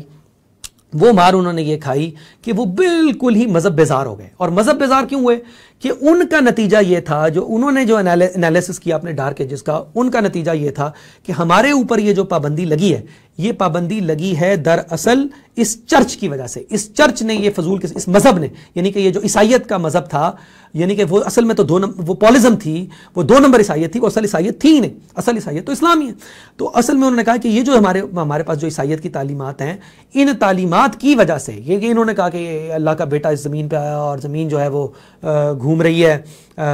سورج زمین کے گرد گھوم رہا ہے، تو انہوں نے کہا اس قسم کے فضول عقائد کو پروٹیکٹ کرنے کے لیے اس چرچ نے، اس پادری نے بادشاہت کے ساتھ مل کے، حکومت وقت کے ساتھ مل کے ہم پہ پابندی لگائی تھی، چنانچہ ہم انکار کرتے ہیں اس کا آل ٹوگیدر کہ ہماری اجتماعی زندگیوں میں خصوصاً اس مذہب کا کوئی عمل دخل نہیں ہوگا۔ اب جو علم اور فن کی جو منزلیں ہم نے طے کرنی ہیں، اس میں اس مذہب کو تو بالکل ایک سائیڈ پہ رکھو نا، اور جو بھی ہمارے جو معاملات ہوں گے، جو ہمارے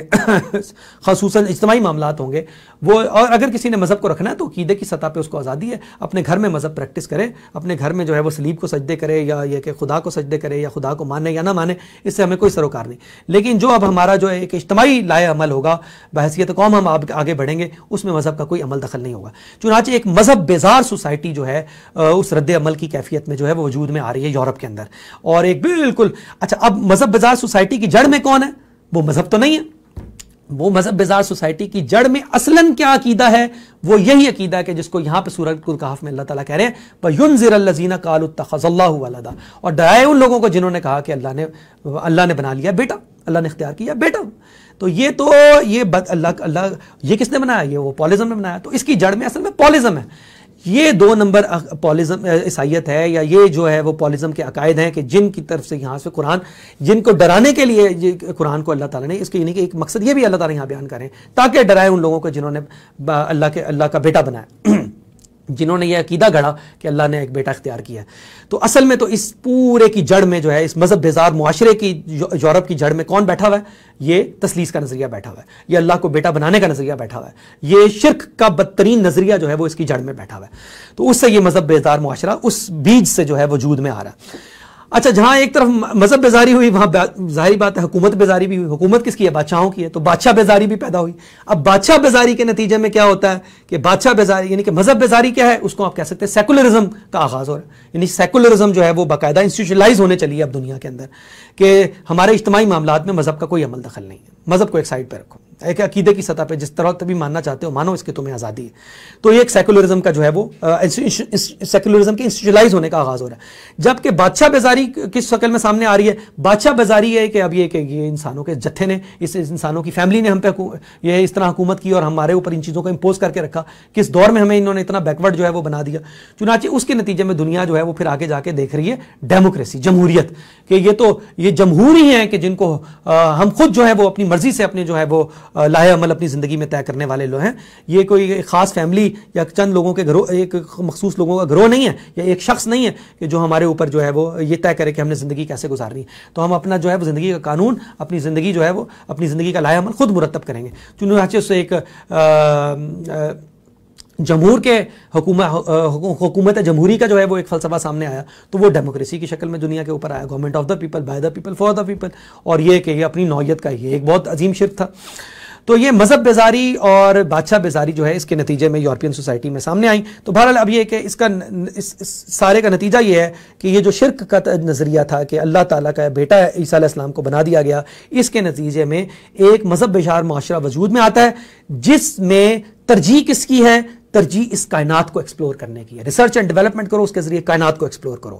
اس میں ترجیح کس بات کی ہے؟ اس دنیا کو بنانے کی ترجیح. اس دنیا کو بناؤ, اس دنیا میں کیسے رہنا ہے یہ خود اپنی مرضی سے طے کرو. اس دنیا کو جنت بنانا ہے. اور یہ اس میں ترجیح کس چیز کو حاصل ہے؟ مادے کو حاصل ہے. اس میں اس بدن کو جو ہے وہ ترجیح حاصل ہے, اس جسم کو ترجیح حاصل ہے کہ اس جسم کو سہولیات پہنچاؤ.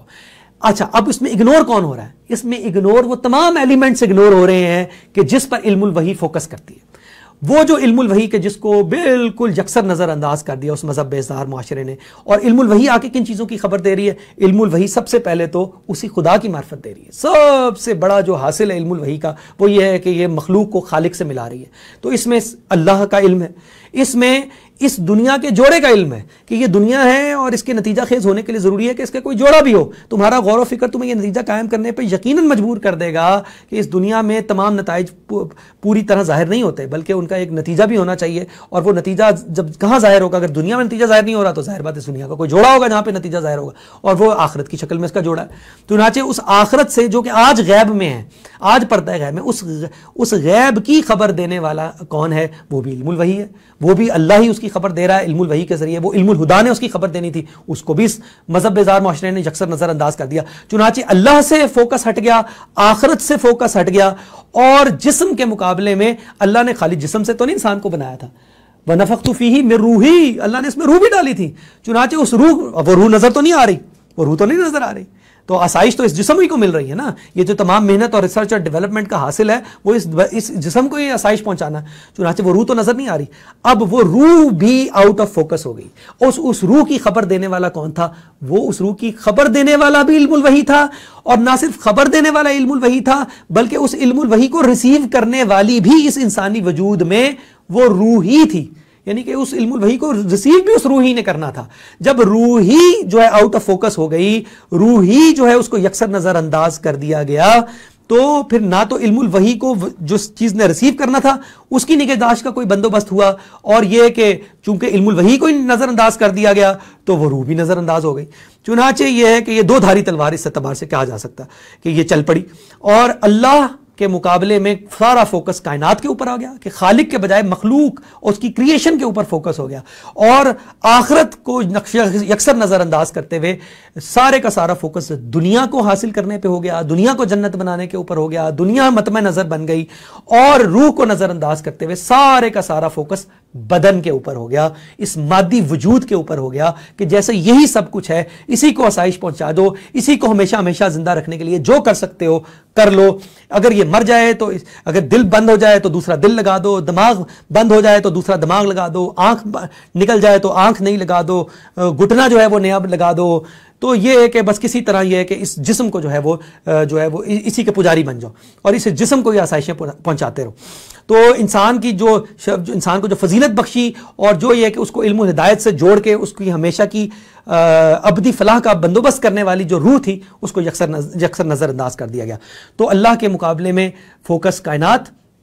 آخرت کے مقابلے میں فوکس دنیا, اور روح کے مقابلے میں فوکس سارے کا سارا جسم کے اوپر ہو گیا. اب اس کائنات کو اور اس دنیا کو اور اس جسم کو اگر میں ایک لفظ میں بریکٹ کروں تو وہ کیا ہے؟ یہ ساری کی ساری چیزیں ہیں مادے سے تشکیل دی گئی ہیں, اور مادہ ظاہر بات ہے یہ لافانی نہیں ہے, یہ فانی ہے, اس نے ختم ہو جانا. یہ بھی اللہ ہی کی مخلوق ہے. تو یہ ساری جو ہے وہ مادی چیزیں ہیں, جبکہ اللہ تعالیٰ کے ساتھ تعلق اور آخرت کو پیش نظر بنا کر اس دنیا میں رہنا, آخرت کے لیے سٹرگل کرنا کہ وہ جو دائمی اور ابدی ہے زندگی ہے اس میں کامیاب ہونے کی کوشش کرنا, اور یہ جو روح ہے کہ جو فی الحال تو میرے مشاہدے حواس کی دسترس میں نہیں ہے, لیکن یہ ہے کہ یہی تو وہ علم الہدا کا ریسیپینٹ ہے, اور یہی تو وہ جو ہے کہ مجھے اللہ کے ساتھ جوڑنے والی ہے, یہی تو مجھے آخرت کے ساتھ کنیکٹ کرنے والی ہے, یہی تو مجھے علم الہدا علم الوحی کے ساتھ کنیکٹ کرنے والی ہے, یہی تو اسی کا ریسیپینٹ ہے, اور یہ اس کو ریسیو کرے گی اور اس کے اوپر تو میری شخصیت کی تعمیر ہوگی, اور یہی شخصیت جو ہے وہ جو کامیاب ہو سکتی ہے, وہی شخصیت وہی مومنانہ کردار بنائے گی. تو جب یہ بالکل ہی نظر انداز ہو گئیں تو یہ سمجھیں کہ یہ وہ چیزیں تھیں جو ان کے مقابلے میں حاوی کون ہو گیا؟ وہ مادی چیزیں جو ہیں وہ اس کے مقابلے میں حاوی ہو گئی, وہ جسم اور وہ بدن جو ہے وہ روح پر حاوی ہو گیا. ٹھیک ہے, اور اسی کو جو ہے وہ اقبال نے جو ہے وہ تعبیر کیا ہے کہ دنیا کو ہے پھر مارکہ روح و بدن پیش, دنیا کو ہے پھر مارکہ روح و بدن پیش. اب اس روح میں آپ بریکٹ کر لیجئے کہ اس میں اللہ بھی, آخرت بھی اور روح بھی, یعنی کہ ان چیزوں سے کنیکٹ کرنے والی تو یہ روح ہی ہے. علم الہدا کو ریسیو کر کے اس کی بنیاد پر اللہ کے ساتھ ملانے والی اور یہ کہ اللہ کی رضا تک پہنچانے والی تو یہ روح ہی تھی. تو دنیا کو ہے پھر مارکہ روح و بدن پیش. تو یہ جو بدن ہے یہ بدن کس چیز کی علامت ہے؟ یہ اس بات کی علامت ہے کہ انسان کا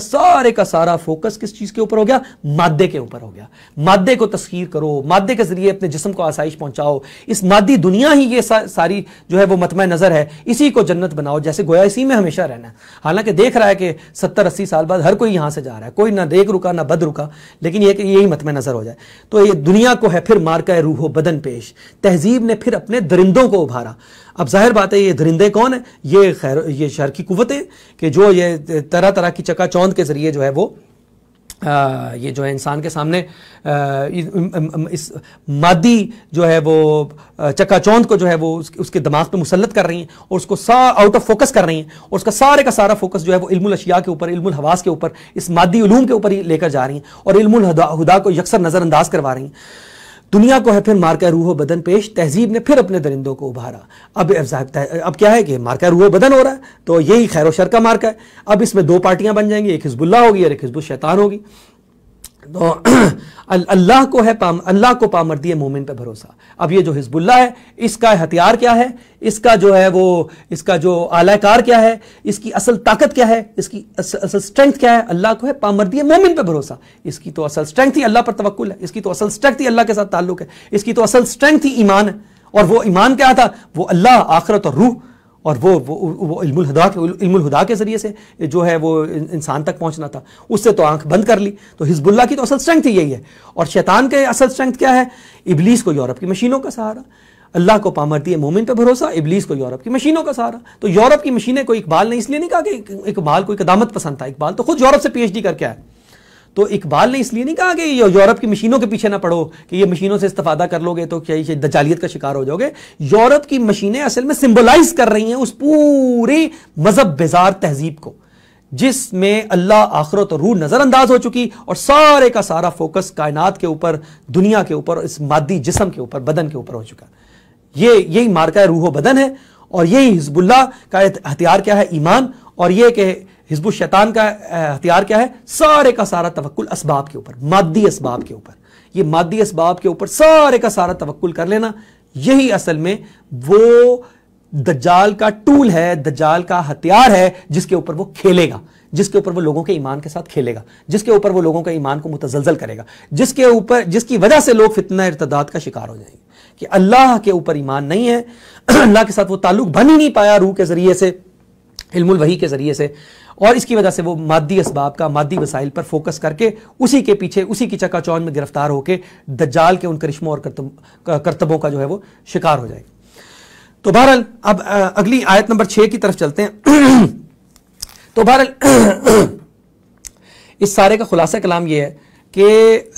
اس جو شرکیہ نظریے کو مان لینے کی وجہ سے دنیا اس گہرے کھڈ میں جا کے گری کہ جہاں انسان مادی اعتبار سے تو خوب ترقی کرتا چلا جا رہا ہے، لیکن روحانی اعتبار سے وہ جو اس کی روح تھی اور جس کو تقویت دینے والا علم الوحی تھا، اس اعتبار سے انسان جو ہے اتھاہ گہرائیوں میں گرتا چلا جا رہا ہے. روحانی اعتبار سے انسان صفر ہی کیا، بالکل یہ ہے کہ آپ یہ کہیں کہ ذلت کی پستیوں میں گرتا چلا جا رہا ہے. جبکہ مادی اعتبار سے ہم دیکھ رہے ہیں کہ انسان کو ایک عروج جو ہے وہ حاصل ہوتا چلا جا رہا ہے. ریسرچ اینڈ ڈیولپمنٹ ہو رہی ہے، سائنٹیفک ایجادات ہوتی چلی جا رہی ہیں، اور میڈیکل سائنس جو ہے وہ انسان کو سیکیور کرنے کے لیے بظاہر بڑے بڑے انتظامات کرتے چلی جا رہی ہیں. لیکن یہ کہ اس کی روحانیت دیکھیں تو وہ درندوں سے بھی نیچے گرا ہوا ہے. بحیثیت مجموعی انسانیت آپ کو اس وقت درندگی کے لیول سے بھی گری ہوئی نظر آ رہی ہے. اور وہ تمام برائیاں کہ جن کا قرآن حکیم ذکر کرتا ہے مختلف رسولوں کے دور میں کہ فلاں قوم کے اندر، قوم لوط کے اندر یہ جو ہے وہ معاشرتی برائی جو ہے وہ عام ہو چکی تھی، یا یہ کہ سیاسی سرکشی جو ہے وہ قوم فرعون میں یہ عام ہو چکی تھی، یا قوم شعیب میں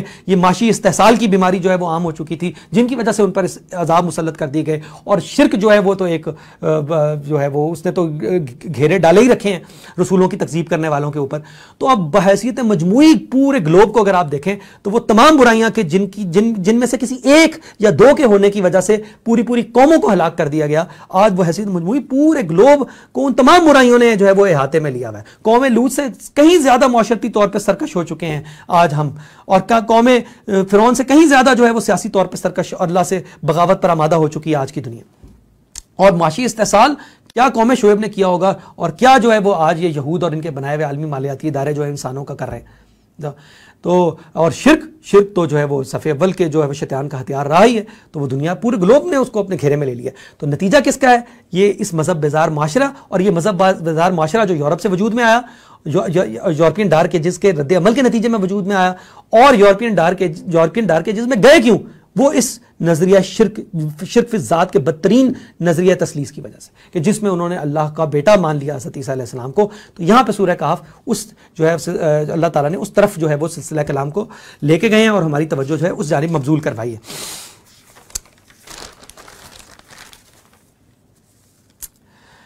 تو اس کے بعد آیت نمبر 6 کے اندر اللہ تعالیٰ فرما رہے ہیں فَلَعَلَّكَ بَاخِعٌ نَفْسَكَ عَلَىٰ آثَارِهِمْ إِن لَّمْ يُؤْمِنُوا بِهَٰذَا الْحَدِيثِ أَسَفًا.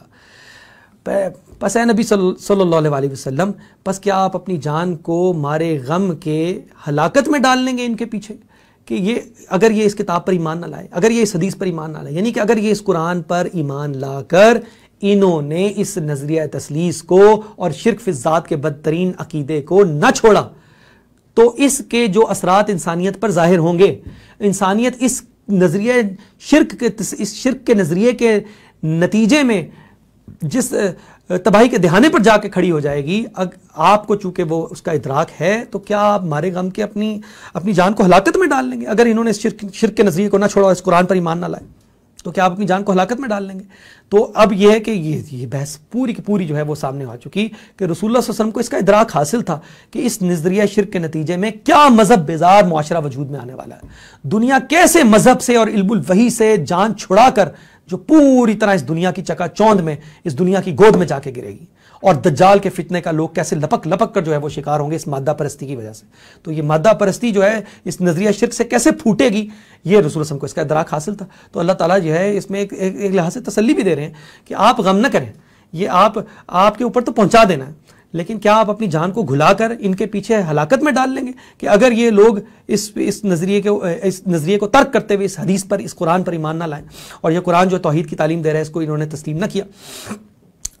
اب اس کے بعد یہ ہے کہ اللہ تعالیٰ نے اگلی آیت میں اس دنیا کی چکا چوند کو جو ہے وہ اجاگر کر دیا، اور یہ جو مادہ پرستی کا شرک تھا، سمجھے اگلی آیت میں بالکل جو ہے وہ واضح ہو کے ہمارے سامنے آ رہا ہے. اللہ تعالیٰ یہ کہہ رہے ہیں اِنَّا جَعَلْنَا مَا عَلَى الْأَرْضِ زِينَةً لَهَا لِنَبْلُوَهُمْ أَيُّهُمْ أَحْسَنُ عَمَلًا. بے شک ہم نے بنایا جو کچھ اس زمین پر ہے اس کی زینت، اس کو ہم نے زمین کی زینت بنایا، زمین کی چکا چوند بنایا ہے. اس دنیا میں جو بھی اللہ تعالیٰ نے رکھا ہے اس کو اس کی چکا چوند بنا دیا، اس کی زینت بنا دیا. یہ جو مادی اسباب رکھے ہیں، جو مادی وسائل رکھے ہیں، اور یہ جو علم الاشیاء اوپر سے انسان کو علم الاشیاء جو انسان کے اندر جو پوٹینشلی ودیت کر دیا، تو ان مادی وسائل کو جو ایکسپلور کرے گا تو اس کے نتیجے میں وہ چیزیں حاصل کرے گا کہ جو اس کی جس کو دنیا کی زینت قرار دیا جا رہا ہے، دنیا کی چکا چوند قرار دیا جا رہا ہے. لیکن دنیا کی چکا چوند بنایا کیوں ہے؟ دنیا کی زینت بنایا کیوں ہے؟ لِنَبْلُوَهُمْ أَيُّهُمْ أَحْسَنُ عَمَلًا،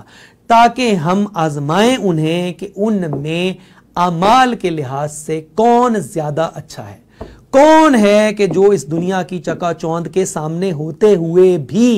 اللہ تعالیٰ کے دیے ہوئے اختیار کو اللہ ہی کی مرضی کے مطابق استعمال کرتا ہے، اور کون ہے کہ جو اس دنیا کے فریب میں مبتلا ہو کے اس کی زینت کے پیچھے ہی جو ہے وہ لگ جاتا ہے، اور اللہ تعالیٰ کے دیے ہوئے اختیار کو اللہ کی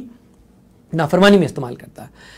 تو اس کو اللہ تعالیٰ نے یہاں پہ بالکل جو ہے وہ بالکل بات کو واضح کر دیا کہ یہ وہ مادہ پرستی کا شرک ہے، وہ مادہ پرستی کا وہ ہتھیار ہے کہ جس کو دجالی فتنہ، دجالی تہذیب، یا کہ وہ شخص دجال پورے طریقے سے ایکسپلائٹ کرے گا اور لوگوں کو اس مادہ پرستی میں، اس حب الدنیا میں، اس دنیا کی زینت میں، اس دنیا کی چکا چوند میں مبتلا کر کے تو وہ اپنا کام نکالے گا. لیکن یہی آزمائش ہے، اسی لیے اللہ تعالیٰ نے الذی خلق الموت والحیات لیبلوکم ایکم احسن عملا. تو یہ مارکہ خیر و شر میں یہ بہت بڑی آزمائش ہے، اور یہی دجال کا ہتھیار ہوگا. تو اس کو اور پھر اللہ تعالیٰ نے جو ہے وہ اس کی حقیقت کو آگے واضح بھی کر دیا کہ اس کی حقیقت ہے بھی کیا. وَإِنَّا لَجَاعِلُونَ مَا عَلَيْهَا صَعِيدًا جُرُوزًا، اور بے شک ہم البتہ اس کو بنانے والے ہیں، یعنی کہ جو کچھ بھی اللہ تعالیٰ نے کہا کہ جو کچھ بھی اس میں ہے، جو کچھ بھی اس پر ہے زمین کے اوپر، بالآخر ہم اس کو ایک چٹیل میدان بنانے والے ہیں. یہ جو بھی مادی وسائل اور اس کے نتیجے میں جو ارتقاء ہے مادی علوم کا، اور اس کے نتیجے میں جو ترقی ہے اور جو چکا چوند ہے اور جو بلند و بالا عمارتیں ہیں اور جو ٹیکنالوجی ہے اور جو بڑے ٹیکنالوجی پارک ہیں، سب کچھ اللہ تعالیٰ نے کہا بے شک ہم اس کو ایک چٹیل میدان کر دیں گے، سب کچھ لیول کر دیں گے، سب کچھ برابر ہو جائے گا. یعنی اس کی حقیقت اس سے زیادہ چندہ نہیں اور ہے. لیکن اس سے پہلے کیا ہے؟ یہ آزمائش ہی آزمائش ہے. اس میں یہ ہے کہ آزمائش ہے۔ تو اس گفتگو کو جو ہے وہ ہم یہاں تک رکھیں گے، اور اس کے بعد انشاءاللہ تعالی اگلا جو سیشن ہوگا اس میں ہم یہ دیکھیں گے، سورۃ الکہف کی آخری آیات کا مطالعہ تو ہم انشاءاللہ آخر میں کریں گے، لیکن اس سے پہلے ہم یہ دیکھیں گے کہ یہ دجال اس مادی جو بدن پہ فوکس کروا کے، علم الابدان پہ یا علم الاجسام پہ فوکس کروا کے، یا اس مادہ پرستی پر جو فوکس کروا کے دجال کس طریقے سے جو ہے وہ اس دجالی تہذیب کو دجالی نمائندوں نے جو ہے وہ بلڈ اپ کیا ہے، اور کس طریقے سے جو ہے وہ اس کا شکار کرنے کی کوشش کی جا رہی ہے، تو اس کا انشاءاللہ اگلی نشست میں ہم جائزہ لیں گے۔ سبحانک اللہم و بحمدک، اشہد ان لا الہ الا انت، استغفرک و اتوب الیک۔ سبحان اللہ